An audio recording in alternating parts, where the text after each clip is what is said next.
man got on the train with $200. He couldn't see any harm in a friendly game of cards. What if the other men were strangers? And take Joe Collins. He's got a nice wife at home. But he met this girl at the bar, and she looked, after the first couple of drinks.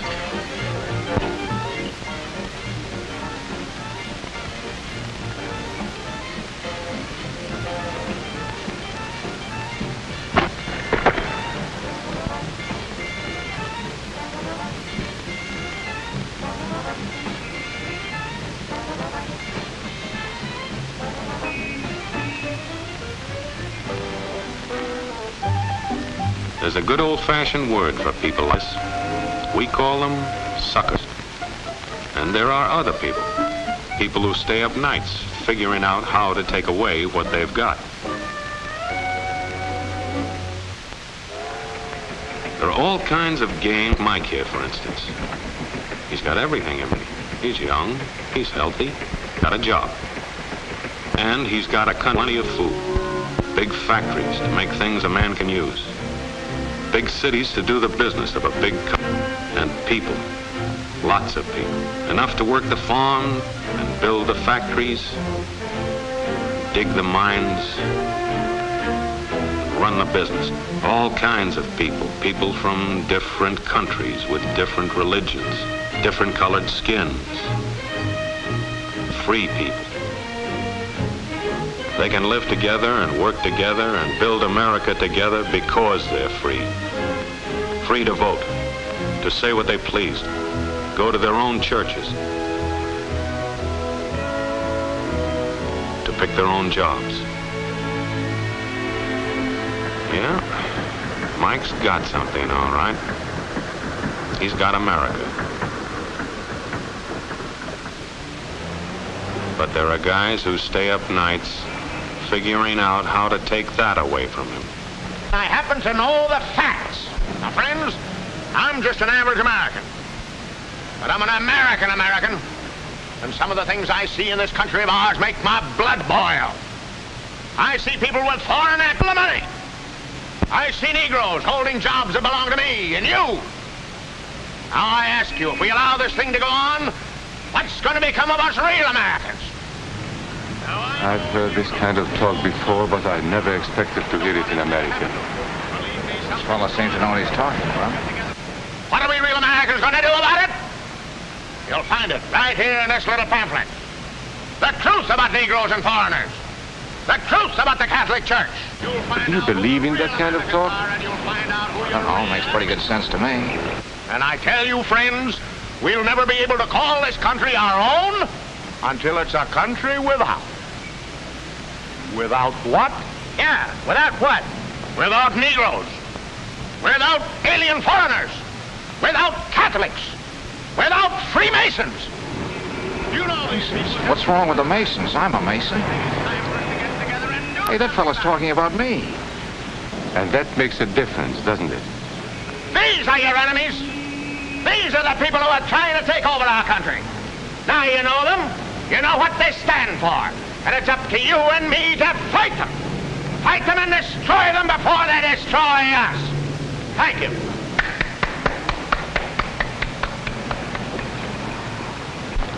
Before he said Masons, you were ready to agree with him. Well, yes, but he was talking about... What about those other people? But in this country, we have no other people. We are American people. What about you? You aren't American, are you? I was born in Hungary, but now I am an American citizen. And I have seen what this kind of talk can do. I saw it in Berlin. What were you doing there? I was a professor at the university. I heard the same words we have heard today. But I was a fool then. I thought Nazis were crazy people, stupid fanatics. But unfortunately, it was not so. You see, they knew that they were not strong enough to conquer a unified country. So they split Germany into small groups. They used prejudice as a practical weapon to cripple the nation. Of course, that was not easy to do. They had to work hard to do it. You see, we human beings are not born with prejudices. Always they are made for us. Made by someone who wants something. Remember that when you hear this kind of talk. Somebody is going to get something out of it, and it isn't going to be you. This is not classroom theory. I saw it happen. I saw it first in Berlin in 1932. 5 young men that I knew were standing in the crowd listening to the Nazi speaker.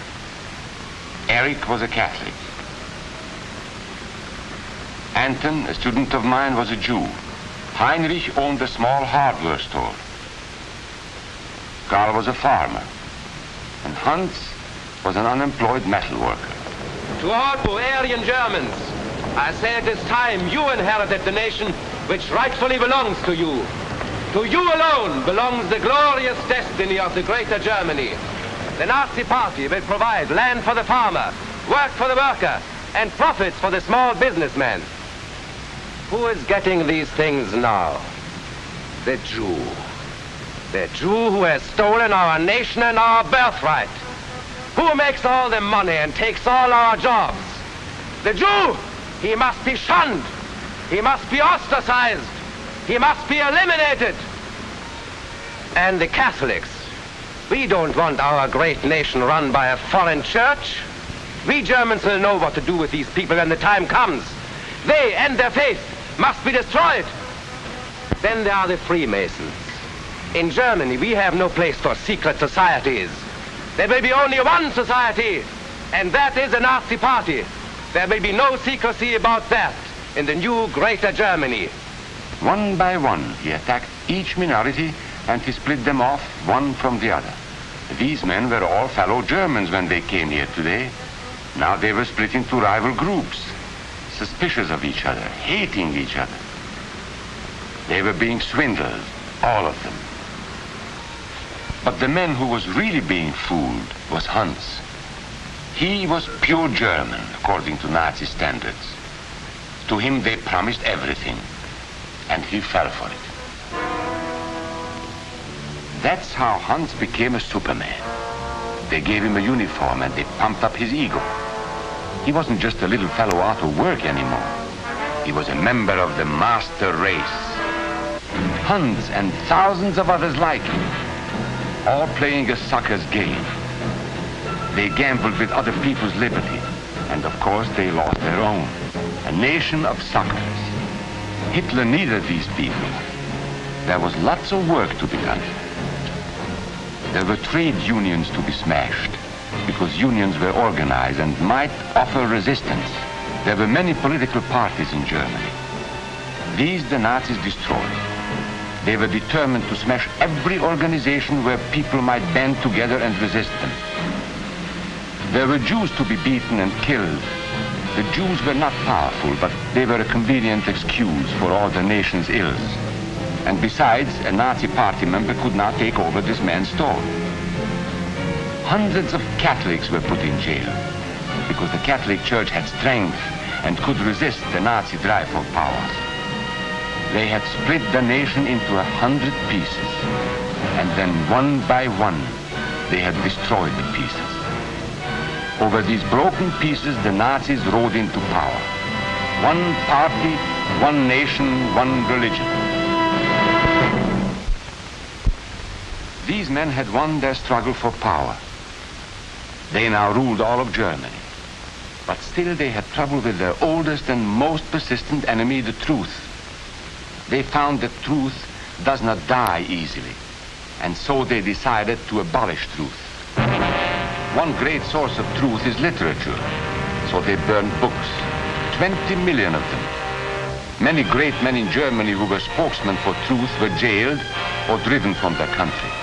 Teachers, writers, scientists. Education was discouraged. In 5 years, college attendance dropped 53%. It was forbidden to listen to a British radio program or read an American newspaper. In Nazi Germany, you had to get your information from Dr. Goebbels. He knew what was best for you. The church was one force in Germany still strong enough to proclaim the truth in public. This Catholic priest was arrested the following day on charges of immorality. The Protestant church also continued to try and fight for truth. The Nazis put this man in a concentration camp. There were others who spoke for truth, and I am proud to say that educators were among them. And what, may I ask, is an Aryan? I don't know myself.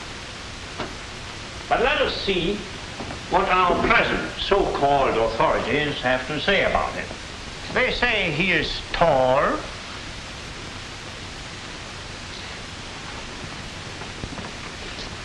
slender,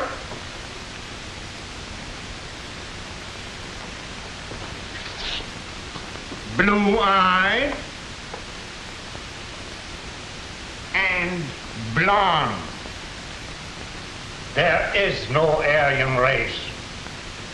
And more important, there is no master race. There are people who may find these ideas convenient, but science cannot support them. There is no scientific proof that there's any correlation between a man's racial characteristics and his native ability or character. In all racial groups, we find the same range of potentialities. We find idiots and geniuses. We find criminals and philanthropists. We must judge each man as an individual and not by the color of his skin or his eyes or by the length of his nose.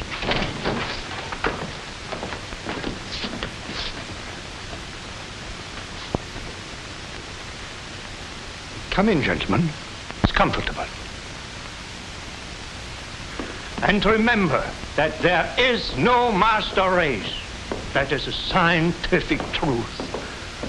Anyone who tells you otherwise is lying.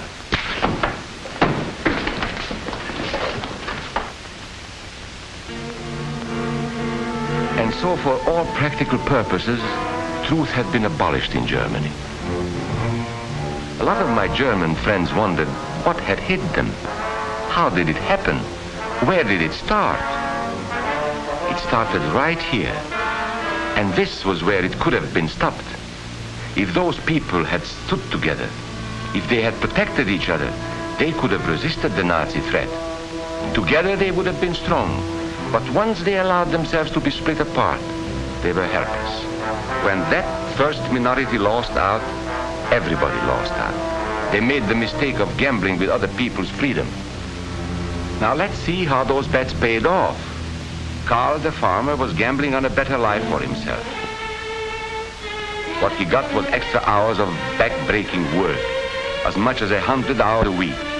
He was forced to stay on his land and produce what he was told to produce, because now Hitler was preparing for war. For Heinrich, who owned a hardware store, the bet didn't pay off either. 104,000 small businesses were closed in 2 years. And for Hans, conditions hadn't improved any. He had a job now in the munitions factory, but he worked long hours for little pay. The working conditions grew increasingly bad. And even though he didn't like the job, he wasn't permitted to leave it. And when Hitler decided the time was right, Germany went to war. Not by declaring war, but by a carefully prepared sneak attack. Once again, Hitler needed Hans to do his dirty work. Hans was an expert at brutality this time, and Hitler had decided to use Hans and his brutality against other peoples, the Czechs, the Poles, the French, the Russians. But in the crucial test of war, Hitler's race theories didn't pay off. His pure-blooded supermen were defeated by the mongrel armies he despised. By the British at El Alamein.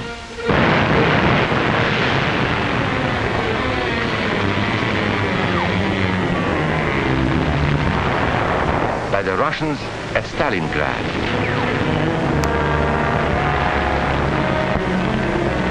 Then on D-Day by American soldiers of every color and religion, who smashed across the Normandy beaches and drove on through to the heart of Germany.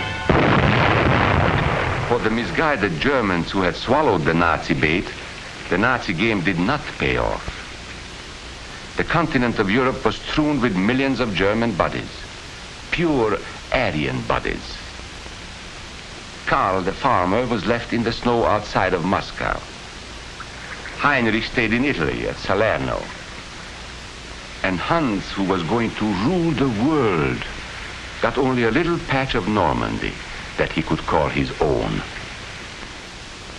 We must never let that happen to us or to our country. We must never let ourselves be divided by race or color or religion, because in this country we all belong to minority groups. I was born in Hungary. You are a Mason. These are minorities. And then you belong to other minority groups too. You are a farmer. You have blue eyes. You go to the Methodist Church. Your right to belong to these minorities is a precious thing. You have a right to be what you are and say what you think, because here we have personal freedom. We have liberty. And these are not just fancy words. This is a practical and priceless way of living. But we must work at it. We must guard everyone's liberty, or we can lose our own. If we allow any minority to lose its freedom by persecution or by prejudice, we are threatening our own freedom. And this is not simply an idea. This is good, hard common sense. You see, here in America is not a question whether we tolerate minorities. America is minorities. And that means you and me.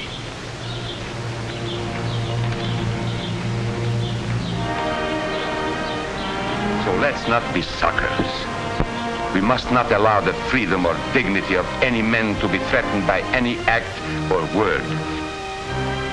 Let's be selfish about it. Let's forget about we and they. Let's think about us.